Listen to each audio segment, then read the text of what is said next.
So in this lecture, we are going to discuss the vectorial analysis of the normal ECG. So we will discuss how the normal QRS complex of a normal ECG is formed, how it is analyzed with the help of vectorial analysis, and how it leads to the formation of the QRS complexes in normal lead 1, normal lead 2, and normal lead 3. So far, we have discussed the vector, the cardiac vector, and we have discussed that whenever there is depolarization of the heart, some depolarization is spreading, starting from the septum and then spreading towards the whole heart here, starting here and spreading here. During this process, small vectors are formed, that small vectors spread around the heart, but when they are combined they make one mean instantaneous vector. The direction of that vector is basically changing with the passage of time and as long as the depolarization is spreading. Then we discussed that how that mean instantaneous vector look like on different ECG lead, like the same vector, how it look like on lead 1, how it look like on lead 2, and how it look like on lead 3. We have discussed these basic things in the previous few lectures. Today in this lecture we are combining the knowledge of both those lectures, the knowledge of cardiac vector and the knowledge of the vectorial analysis through bipolar limb lead.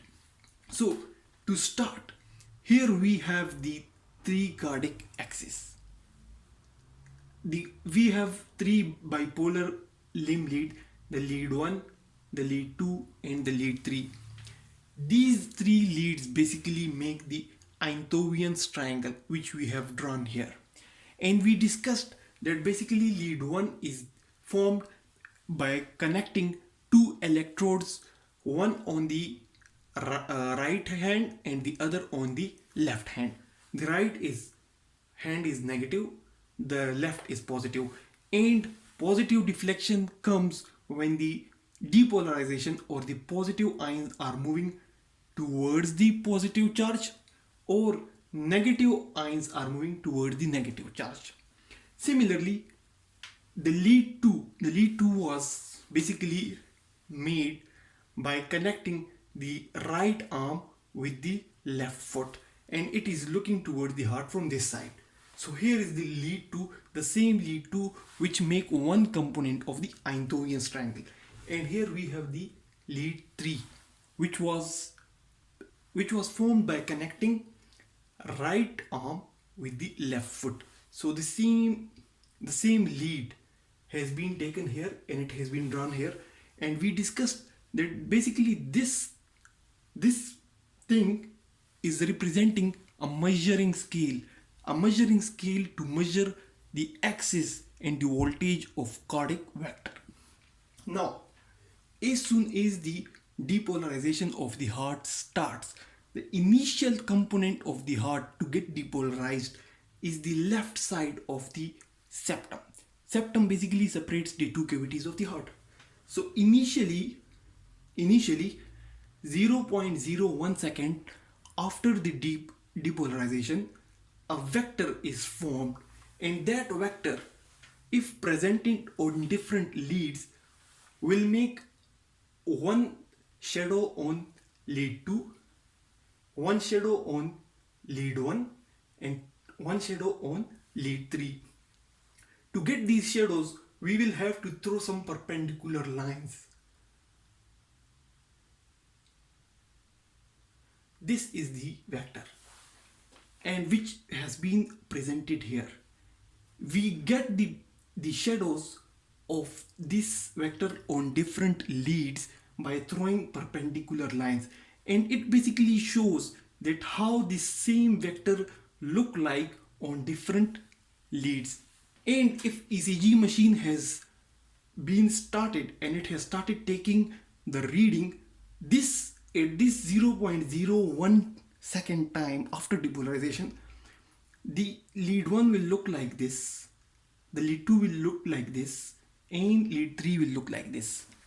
The voltage of lead 2 is larger than voltage of lead 1 and lead 3. Here you see the voltage recorded or the shadow recorded on the lead 2 is greater than the shadow on lead 1 and lead 3. It's because the initial vector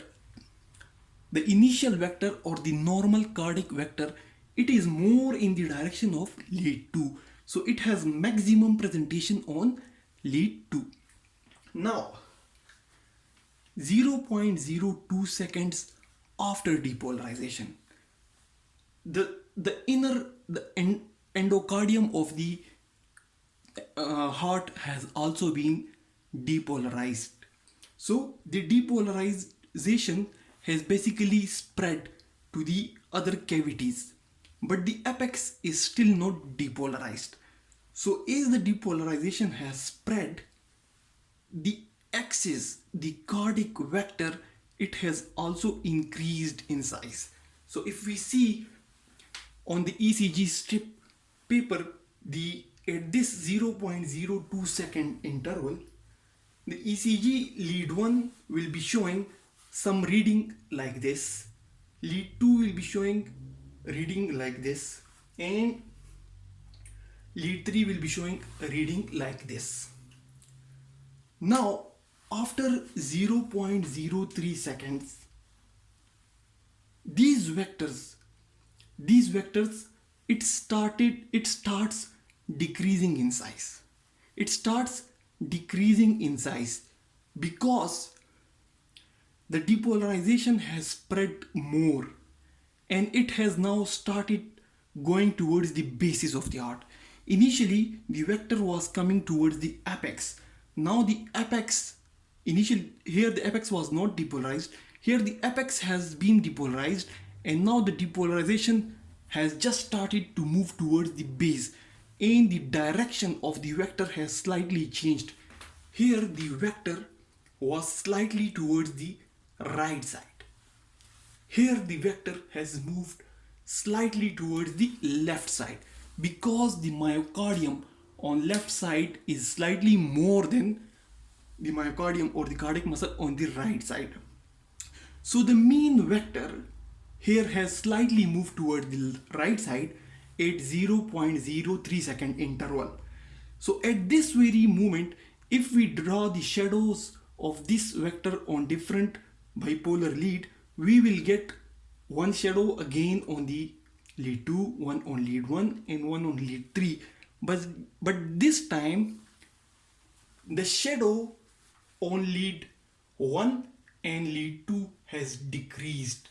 It has basically come down to this point. From this point it has slightly come here. Similarly, this basically it has come down towards here.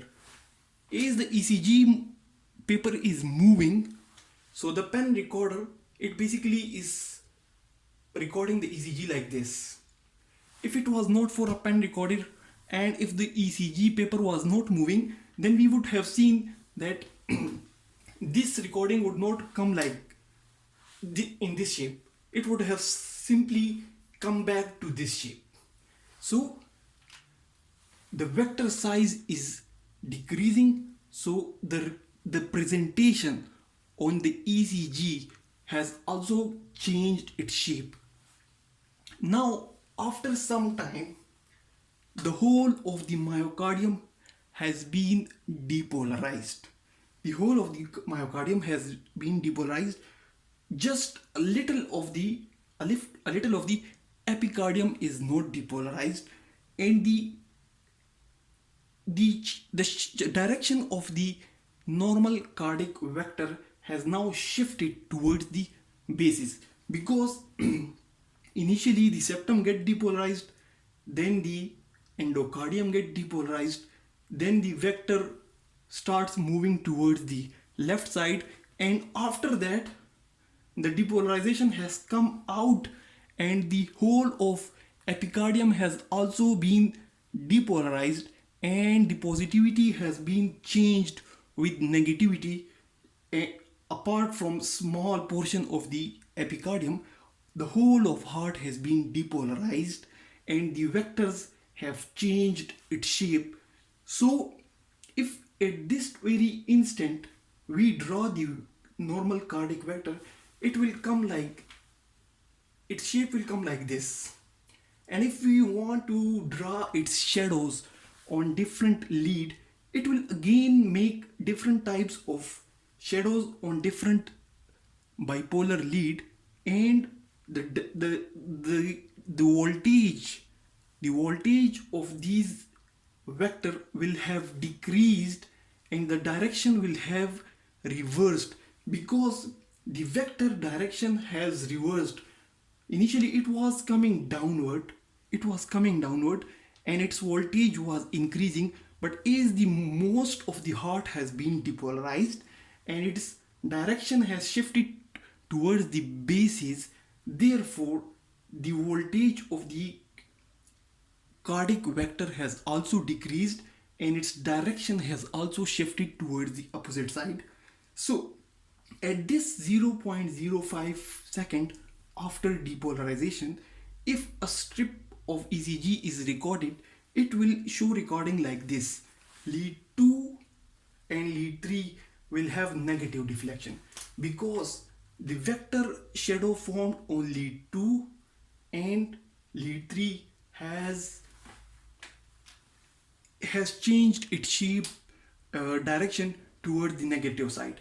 Initially it was towards the positive, so it was having a positive deflection, but at 0.05 second this direction from here has changed toward the opposite side, toward the negative side. So it has slightly been recorded on the negative side below the zero line. Now finally, after 0.06 second, the whole of myocardium has been depolarized and the vector has come to 0 point. So all the cardiac vectors has come to a 0 point, and if this at 0.06 second time this recording is taken on a paper, all the vectors would have returned to the zero line and a normal wave shaped wave will be formed on the ECG paper. In this wave, the larger upper deflection basically shows the R wave and the smaller downward deflection basically shows the S wave. Here we don't see any Q wave. Basically Q wave also occur in some of the leads, but it is not most of the time recorded. So finally, when we take this whole of the strip on ECG paper, we will see that as the direction of the cardiac vector is mostly in the direction of lead 2. The direction of lead 2 is more related with the direction of normal cardiac vector. Therefore, the recording of lead 2 will be showing a bigger QRS complex as compared to the recording of lead 1 and lead 3. So that's how all the normal cardiac vector is basically recorded and how its vectorial analysis is done and how it presents on the ECG. Thanks a lot for watching the video.